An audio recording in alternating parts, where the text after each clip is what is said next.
अस्सलाम वालेकुम। तो कैसे हैं आप लोग? उम्मीद करता हूँ सब लोग खैरियत से होंगे। तो वेलकम टू सरताज क्लासेस।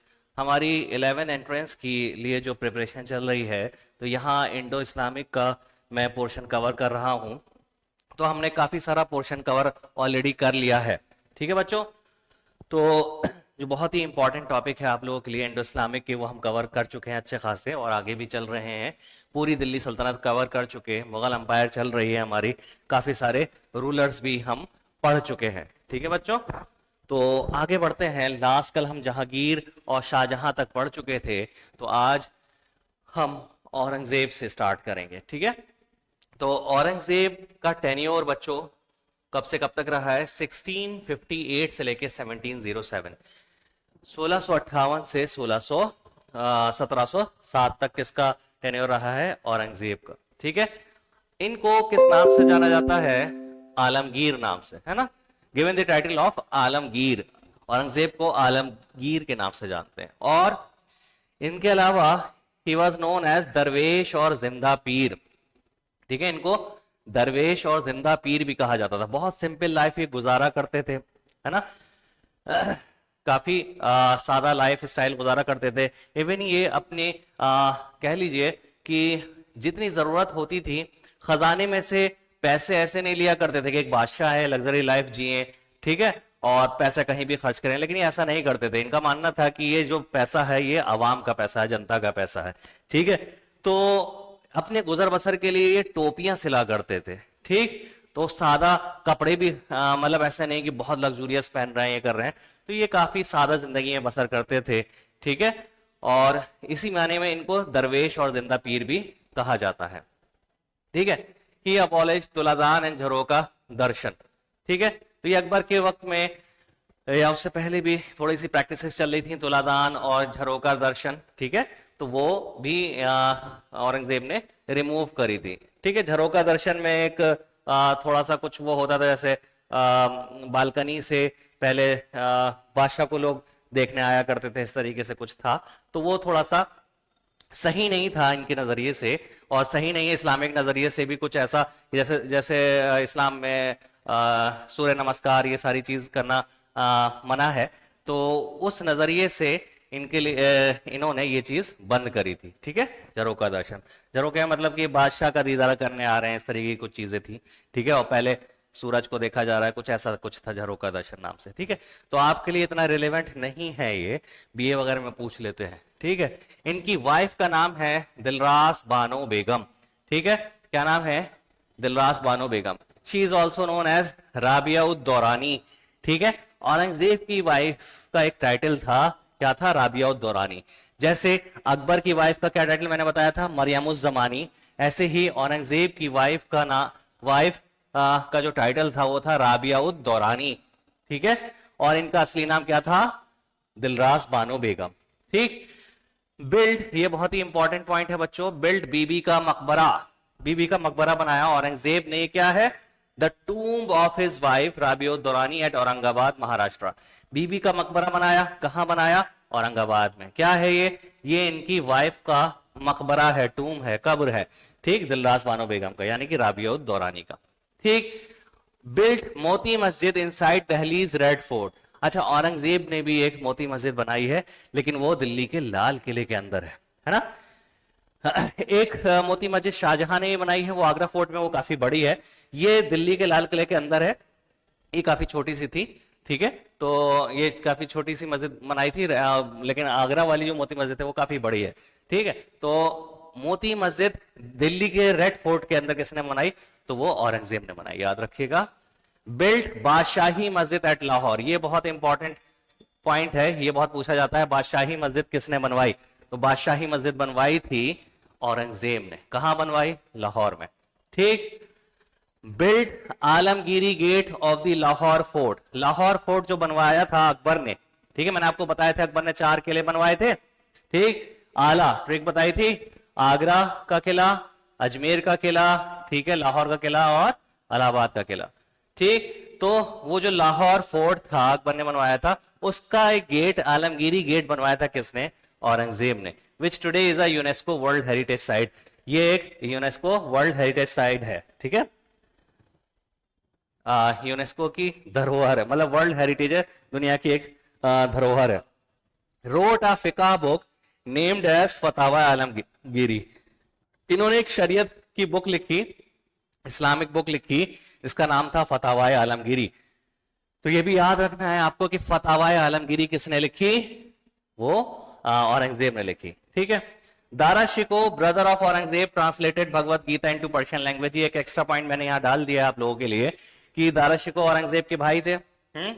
तो दारा शिको ने भगवत गीता का पर्शियन ट्रांसलेशन किया था, ठीक है। याद रखिएगा कि पूछा जाएगा कि भाई किसने मुगल दौर में भगवत गीता का पर्शियन ट्रांसलेशन किया था, तो दारा शिको ने किया था, औरंगजेब के भाई ने, ठीक है। ऐसे ही आपको बताया था कि रज़्मनामा किसका ट्रांसलेशन है पर्शियन, तो वो महाभारत का है, ठीक है, बताया था मैंने। चलो, Mughals after 1707 are known as later Mughals, ठीक है। 1707 के बाद जो मुगल्स जो भी आए उनको हम लेटर मुगल्स कहते हैं। वो इतने पावरफुल नहीं रहे थे। औरंगजेब एक बहुत ही पावरफुल बादशाह थे, इन्होंने अपनी मुगल अंपायर को काफी एक्सपेंड किया, काफी पावरफुल रूलर रहे ये, ठीक है। औरंगजेब का इंतकाल 1707 में हो जाता है, तो इनके बाद जो मुगल बादशाह आते हैं वो इतने पावरफुल नहीं थे, कमजोर होते गए और मुगलिया सल्तनत कमजोर होती गई, धीरे धीरे जवाल की तरफ बढ़ती गई, ठीक है। तो औरंगजेब के बाद के जो मुगल आए उनको हम किस नाम से जानते हैं, लेटर मुगल्स के नाम से। किस नाम से, लेटर मुगल्स के नाम से। तो ये आप याद रखिएगा, ठीक। तो लेटर मुगल्स कब से जाने जाते हैं, तो 1707 after the death of Aurangzeb, okay. तो चलिए आगे बढ़ते हैं।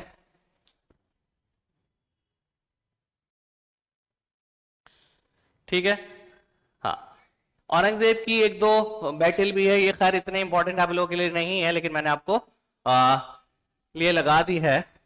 क्या थी, 1659 में एक बैटल ऑफ देवराय लड़ी थी, battle of Devaraya. Aurangzeb defeated Dara Shikoh, Aurangzeb ने बैटल ऑफ देवराय भी लड़ी अपने भाई दारा शिको से, क्योंकि भाई कि ये थी लड़ाई थी कि तख्त पे कौन बैठे शाहजहां के बाद। तो औरंगजेब भी दावेदार थे, दारा शिको भी, तो औरंगजेब ने दारा शिको को हराया था, ठीक है। उसके बाद तख्त नशीन हुए थे। तो ये बैटल ऑफ देवराय औरंगजेब ने दारा शिको के खिलाफ लड़ी थी, औरंगजेब ने और दारा शिको को हराया था, ठीक है। डाइड इन 1707 एट अहमदनगर, 1707 में औरंगजेब का इंतकाल हो जाता है, कहां, अहमदनगर में, जो कि महाराष्ट्र में है। And buried at Aurangabad Maharashtra, और औरंगाबाद में इनको दफना दिया जाता है। तो अगर पूछा जाए औरंगजेब की टूम कहां है, कब्र कहां है, तो वो कहां है, औरंगाबाद में, ठीक है। अब बच्चों ये अभी तक जो हमने पढ़े थे, मैंने एक ट्रिक बताई थी, भाजसा बी, आपको याद होगा, भाजसा बी, भाजसा बी, हम यहां तक सब पढ़ चुके। ये सब सीक्वेंस में है मुगल एम्परर्स, ठीक है, बाबर, हुमायूं, अकबर, जहांगीर, शाहजहां, ठीक है, औरंगजेब, ठीक। अब इनके बाद काफी सारे छोटे छोटे मुगल रूलर्स आए, मतलब जो कि इतने पावरफुल नहीं थे, मुगल सल्तनत डाउनफॉल भी शुरू हो गई, ठीक है। उनको लेटर मुगल्स के नाम से जाने जाते हैं। लेकिन फिर उसके बाद मैंने गैप दिया, आखिरी बादशाह ये आए कौन, बहादुर शाह जफर, जो कि यहाँ मेंशन है, लास्ट रूलर हमें भी पढ़ना है, बहादुर शाह जफर, इनका दूसरा नाम, मतलब बहादुर शाह सेकंड भी कहते हैं इनको। 1837 से 1857 ये मुगल सल्तनत के आखिरी मुगलिया एम्परर थे, ठीक है, मुगल सल्तनत के आखिरी रूलर थे और स्ट्रांग थे, ठीक है। बहादुर शाह जफर लिखा हुआ है, last Mughal ruler of India, ठीक है। इंडिया के लास्ट मुगल रूलर कौन थे, तो Bahadur Shah Zafar. He used to write poetry by the name of Zafar, बच्चों इस जफर के नाम से लिखते थे, इनका पेन नेम था जफर, मतलब ये लिखा करते थे, तो इनका तखल्लुस पेन नेम क्या था, जफर, ठीक है। तो जफर के नाम से कौन से मुगल बादशाह लिखा करते थे, तो Bahadur Shah Zafar. Mirza Ghalib was the poet of his court, पूछा जाएगा मिर्जा गालिब किस मुगल बादशाह के दरबार में थे, तो बहादुर शाह जफर के में, ठीक है। He was the leader of revolt of 1857 at Delhi, ठीक है। अब जगह जगह 1857 पे रिवोल्ट हो रहा था अंग्रेजों के खिलाफ, तो हर जगह अपने अपना लीडर थे, जैसे रानी लक्ष्मीबाई भी थी झांसी की, है ना, तो वो अपने एरिया में लीडर थी। तो ये दिल्ली में जो रिवोल्ट के, गदर के लीडर थे वो कौन थे, बहादुर शाह जफर, ठीक है। अंग्रेज लोग इनसे भी थोड़ा सा परेशान रहते थे कि भाई इनकी बात दिल्ली की जनता आवाम बहुत मानती है, ठीक है, और अंग्रेजी सल्तनत को इनसे नुकसान पहुंच सकता है, तो इनसे काफी परेशान रहते थे, तो इनके खिलाफ साजिशें भी अंग्रेज करते रहते थे, ठीक है। He was the leader of revolt of 1857 at Delhi. Delhi में 1857 के गदर में, विद्रोह में जो वहां के लीडर थे वो कौन थे? बहादुर Shah Zafar. 1857, in 1857 British Captain Hudson attacked Delhi and arrested him। 1857 में एक ब्रिटिश कैप्टन था हुडसन नाम का, ठीक है, जिसने दिल्ली पर अटैक किया और इनको गिरफ्तार कर लिया। मैंने बताया अभी आपको, क्योंकि इनको भी अंग्रेजों को खतरा था कि भाई दिल्ली की आवाम इनके कहने पर आके मुगल उस पे अंग्रेजी सल्तनत के लिए खतरा बन सकती हैं, ठीक है, और इनकी बात लोग सुनते भी थे, मानते भी थे, ठीक है। तो अंग्रेज ये कैप्टन हॉडसन ने इनको काफी परेशान किया, फिर गिरफ्तार भी किया, हत्ता कि इनके बेटों का सर काट के प्लेट पे भेजा भी तोहफे के तौर पे। तो एक बाप के सामने बेटे की लाश भेज रहे हैं और सर कटा हुआ भेज रहे हैं, बहुत परेशान किया इनको। He was imprisoned and then deported to Rangoon. इनको फिर जेल कैद करके भेज दिया गया, कहा? रंगून, बर्मा, ठीक है, रंगून, बर्मा। बर्मा जिसका पुराना नाम क्या था? रंगून, ठीक है, जिसका अब नया नाम और क्या है? म्यांमार जिसे कहते हैं, ठीक है। वेयर ही डाइड इन 1862, ठीक है। तो 1857 में ब्रिटिश कैप्टन ने इनके ऊपर अटैक किया, इनको गिरफ्तार किया और रंगून भेज दिया, जो आज के वक्त में मतलब बर्मा था, फिर उसके बाद आज के वक्त में क्या है? Myanmar. Where he died in 1862, जहां उनकी डेथ कब होती है? 1862 में। अच्छा बच्चों, यहाँ पे ये याद रखना, यहाँ पे जो लिखा है 1837 से 1857, तो ये इनका रूल है, ठीक है। डेथ इनकी बाद में हुई है 1862 में। कभी कभी बच्चे कंफ्यूज हो जाते हैं कि सर यहाँ पे हुआ और रूल यहाँ पे ये लिख रहे हैं डाई यहाँ पे, तो ये रूल इनका इतने तक था 1857, उसके बाद ये जेल भेज दिए गए थे, कैद कर लिए गए थे इनको, है ना, इनको। तो 1862 में इनकी डेथ होती है, ठीक है। तो यहाँ हमारा मुगल सल्तनत जो है, मुगल सल्तनत पूरी हो जाती है, खत्म हो जाता है। हमारा अगला टॉपिक सूरी पीरियड है। बीच में आपने देखा होगा जहांगीर में 15 साल का गैप आया था, है ना। जहांगीर को हराकर शेरशाह सूरी ने अपना सूरी एम्पायर एस्टेब्लिश किया था, तो 15 साल का गैप आया था, तो वो अब हमें पढ़ना है, ठीक है। तो चलो इसको देख लेते हैं। हाँ ठीक है, तो सूरी पीरियड, चलो ठीक, सूरी पीरियड। अब सूरी पीरियड में आपको पता ही है कि किसको पढ़ना है आपको। यहाँ पे एक रूलर है हमारे जिनको मेन पढ़ना है, शेर शाह सूरी को, ठीक है। तो बच्चों आपको पता है शेर शाह सूरी जो थे कि हुमायूं से इनका शुरू से ही पंगा रहा और अपनी सल्तनत ये कायम करना चाहते थे। शुरू से ही एंथुजियास्ट थे, काफी क्या नाम है, माहिर भी थे, योद्धा भी थे, ठीक है। तो his original name was Farid. ये क्वेश्चन बहुत इंपॉर्टेंट बच्चों लोग पूछा जाता है, शेरशाह सूरी का असली नाम बताइए। इनका टेन्योर बच्चों देख लो, शेरशाह सूरी 1540 से 1555, सॉरी यहाँ पे ये टाइपिंग मिस्टेक है। सूरी पीरियड जो है, हाँ सूरी पीरियड जो है बच्चों क्या नाम है, 1540 से 1555 चला है, 15 साल। लेकिन शेरशाह सूरी का जो रूल है 1540 से 1545 है, क्योंकि 1545 में इनकी डेथ हो जाती है। इसके बाद फिर इनके एंसेस्टर्स आते गए, ठीक है। तो his original name was Farid, ठीक है। इनका असली नाम क्या था? फरीद। ये क्वेश्चन बहुत बार पूछा जाता है, शेरशाह सूरी का असली नाम क्या है? तो फरीद, ठीक है। Sher Shah was the son of Hasan Khan. Sher Shah के फादर का नाम क्या था? Hasan Khan, the jagirdar of Sasaram. ये ससाराम जो कि एक बिहार में एक जगह है, इनके फादर वहां एक जागीरदार थे, उनके बेटे थे, ठीक है। हसन खान इनके फादर थे, शेरशाह सूरी के फादर थे, जो कि एक जागीरदार थे, ससाराम, ससाराम जो कि बिहार में है। ये इंपॉर्टेंट पॉइंट है। The title Sher Khan was given by Bahar Khan Lohani, the then governor of Bihar, who appointed Sher Shah as his deputy. शेर खान का टाइटल इनको किसने दिया? तो वो दिया बहार खान लोहानी ने। बहार खान लोहानी ने इनको शेर खान का टाइटल दिया, जो कि क्या थे? उस वक्त के गवर्नर थे, मतलब उस वक्त के बिहार के गवर्नर थे, ठीक है। और किसके रूल में थे? मतलब बाबर के रूल में थे। मैंने आपको उस वक्त भी बताया था, बहार खान लोहानी, ठीक है। तो उनके एक डिप्यूटी थे शेरशाह सूरी, शेरशाह सूरी उनके अंडर में थे, ठीक है। तो शेर खान का टाइटल बहार खान लोहानी ने दिया था, जो कि गवर्नर थे मुगल सल्तनत के अंडर में, ठीक है, बिहार के। बहार खान लोहानी ने शेर खान का टाइटल दिया शेरशाह सूरी को। Establish Suri period in India after defeating Mughal emperor Humayun in the battle of Kannauj in 1540। आपको वहां बताया था जहांगीर में हुमायूं से इनकी भिड़ंत होती रही, ठीक है।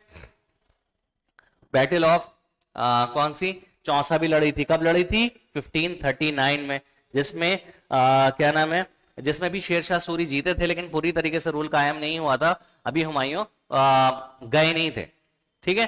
लेकिन उसी के एक साल बाद 1540 में कौन सी बैटल होती है, मुगल एम्परर हुमायूं से battle of Kannauj. Battle of Kannauj का दूसरा नाम बैटल ऑफ बिलग्राम भी कहते हैं, ठीक है। वहां मैंने बताया था आपको। तो बैटल ऑफ कन्नौज का दूसरा नाम कभी कभी पूछ लेते हैं, क्या है बैटल ऑफ कन्नौज का, मैं फिर से बता दूं, ठीक है। बैटल ऑफ कन्नौज को और किस नाम से जानते हैं हम, बैटल ऑफ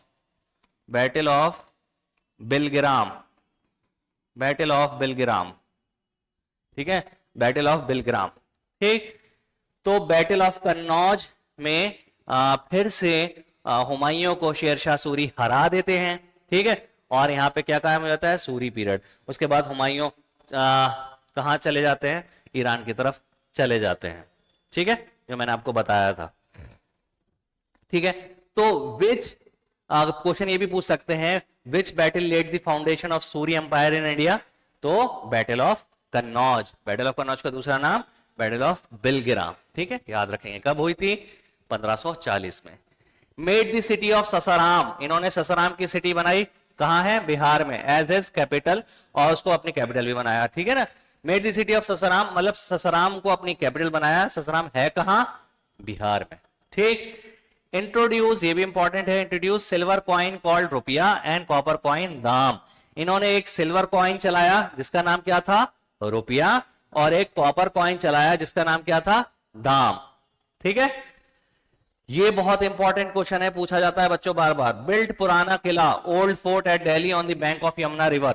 ओल्ड फोर्ट यानी कि पुराना किला दिल्ली का किसने बनाया, तो वो बनाया है बच्चों किसने, शेरशाह सूरी ने। गूगल पे इसका आंसर कभी भी गलत दिखाई देगा आपको कि ये हुमायूं ने बनाया, जबकि नहीं, किसने बनाया है, शेरशाह सूरी ने।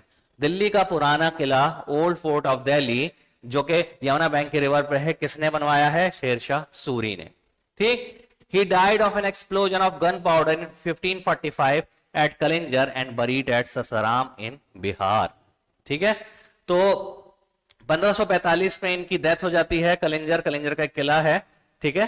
और एक एक्सप्लोजन, गन पाउडर से कुछ एक्सपेरिमेंट कर रहे थे, तो वो एक्सप्लोड हो जाता है और उसी में इनकी डेथ हो जाती है, ठीक है। और इनको ससाराम बिहार में ही दफना दिया जाता है, ठीक। तो शेरशाह सूरी की कब्र, टूम पूछी जाए कहां है, तो ससाराम बिहार में, ठीक है। इनके बाद इनके एंसेस्टर्स आते हैं जो कि आपके सिलेबस में नहीं, आपको नहीं पढ़ना है, ठीक है। फिर आगे एंसेस्टर में सिकंदर शाह सूरी भी आए, जिनसे हुमायूं की कौन सी बैटल हुई थी, बैटल ऑफ सिरहिंद 1555 में।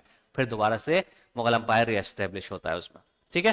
तो सूरी पीरियड ये था, यहाँ पे ये सूरी पीरियड कंप्लीट हो जाता है। आगे हम किंगडम ऑफ मैसूर की तरफ बढ़ेंगे, वहां हम टीपू सुल्तान और हैदर अली भी पढ़ेंगे। तो आज का टॉपिक हम यहीं खत्म करते हैं। वीडियो अगर अच्छी लगी है तो वीडियो को लाइक कर दीजिए, चैनल को सब्सक्राइब कर दीजिए। तो मिलते हैं आपसे अगली वीडियो में, तब तक के लिए अल्लाह हाफिज।